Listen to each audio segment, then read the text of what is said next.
Quand avons-nous besoin d'aide? Comment ça se passe? Pourquoi? Et comment se déroule un accompagnement avec moi?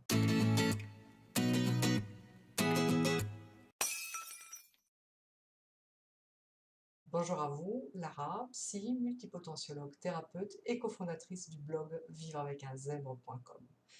Je prends quelques minutes pour vous expliquer cela parce que si vous regardez cette vidéo, c'est peut-être que vous vous sentez justement coincé, bloqué, dans une impasse. Vous avez peut-être des sentiments de perte de joie, perte d'énergie, des doutes, perte d'espoir. Ou de l'autre côté, peut-être que vous avez découvert votre multipotentialité il y a peu, que ça vous a réveillé des envies, que vous avez plein de projets, vous avez des envies de changement, vous avez envie d'en profiter de cette opportunité, mais que vous ne savez pas forcément par où commencer, vous manquez de confiance, vous avez peur aussi, peur de refaire quelque chose que vous avez déjà fait, de rentrer dans un schéma répétitif, de vous faire envahir par ces horribles syndromes d'imposteur et de saboteur, etc. Je vous en passe, vous devez probablement les reconnaître. Donc ça, c'est vraiment l'état dans lequel vous pouvez vous trouver aujourd'hui.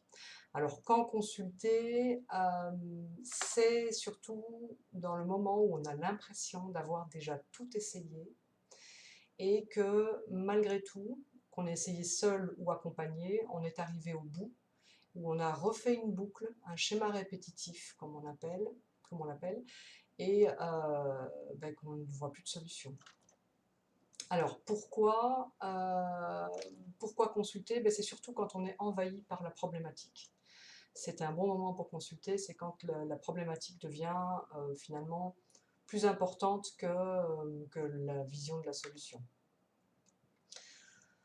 Comment ça se passe avec moi? Il faut savoir que je travaille sur le vivant avec ce que vous amenez.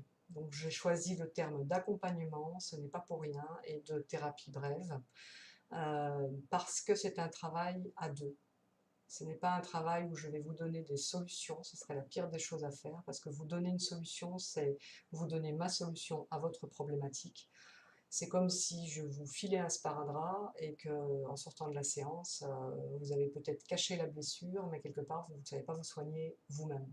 L'objectif étant que vous puissiez avoir accès ou réaccès à vos propres ressources internes.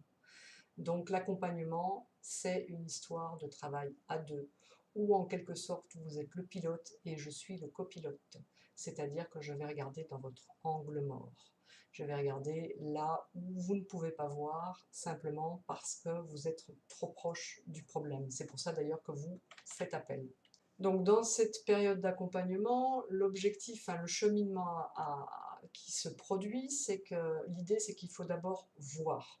Donc vraiment voir la problématique sous tous ses angles. Ensuite, ressentir. Aller ressentir parce que quand on voit, on a souvent le mental qui se met au-dessus et l'analyse, vous l'avez déjà faite. Si vous n'êtes pas arrivé à trouver la solution, c'est parce que votre analyse colle trop au problème. Donc on va passer par les ressentis. Une fois qu'on a vu et ressenti, on va pouvoir envisager la solution.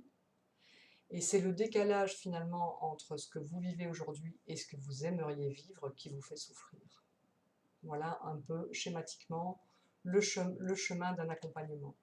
Bref, parce que cela se passe en quelques séances. L'objectif est de vous rendre le plus vite possible autonome et pour être finalement votre propre thérapeute. Donc la compréhension doit se faire par les ressentis, mais également la compréhension de la systémique et de ce qui se passe pour vous, en vous, comment vous fonctionnez en gros, comme multipotentiel ou pas. Donc les problématiques justement traitées, ou que je peux traiter, ce sont toutes les problématiques, les vôtres en fait, puisque tout ce qui est humain ne m'est pas étranger.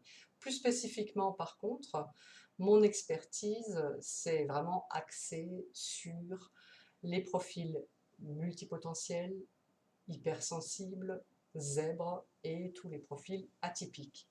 En gros, c'est-à-dire les personnes qui ne se sentent pas à leur place, qui ne rentrent pas dans les cases, mais qui en souffrent et qui finalement ne trouvent plus les leurs, parce que vivre sans cases, c'est hyper angoissant également. Donc c'est ces profils-là. Pourquoi? Évidemment parce que j'ai vécu cela, je le vis encore et j'ai traversé ce chemin. Je continue d'ailleurs, j'apprends tous les jours. Et je me suis fait également aider. Et la thérapie brève m'a permis à moi de capter la différence entre le mental et le cœur. Et donc de travailler sur une acceptation. Et ce faisant, on trouve sa place. Parce que la place, on n'en a qu'une.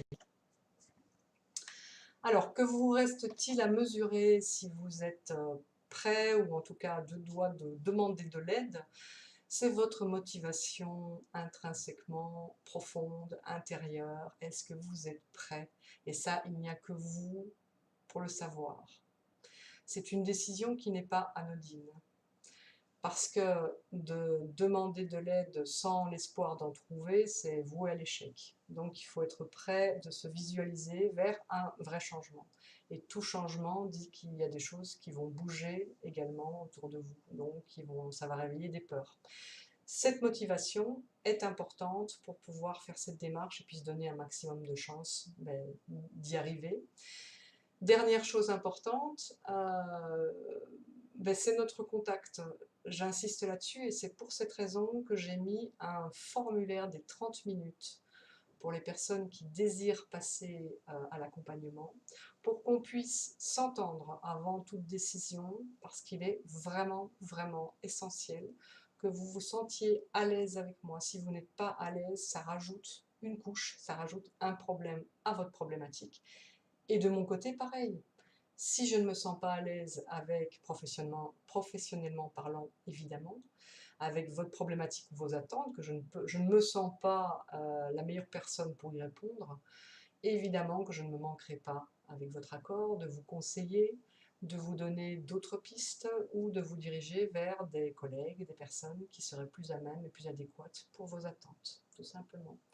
J'espère que ça vous a éclairé, que ça a éclairci votre façon de voir l'accompagnement et j'espère aussi que vous allez pouvoir passer le petit cap d'avancer parce que derrière les peurs se cache votre solution.